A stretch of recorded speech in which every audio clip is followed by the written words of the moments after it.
जालना तालुक्यासह परिसरातील 9 गावांमधून मुंबईतील मराठा आंदोलकांसाठी तब्बल 2 टन ठेचा आणि भाकर पाठवण्यात आले। मनोज जरांगे पाटील आरक्षणासाठी आता आझाद मैदानावरती गेल्या 4 दिवसांपासून उपोषण करतायत। त्यांच्या सोबत हजारो मराठा बांधव देखील मुंबईत ठाण मांडून आहे। जरांगे पाटलांच्या या उपोषणाला पाठिंबा देण्यासाठी राज्यभरातून मराठा आंदोलक मोठ्या संख्येने मुंबईमध्ये दाखल होत आहेत। तर आता गावगाड्यातून ही मदत पाठवली जाते, तर ठेचा भाकरीचे हे खाद्यपदार्थ देखील पाठवण्यात आलेले आहेत।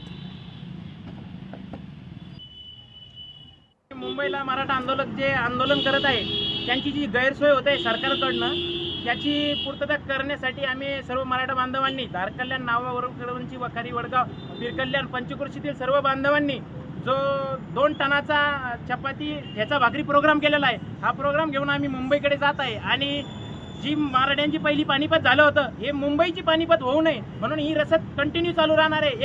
एक दिवस आड एक गाडी आमची कंटिन्यू हा प्रोग्राम नियोजित केलेला आहे। लोकशाही मराठी ऐका, पहा, जागरूक रहा।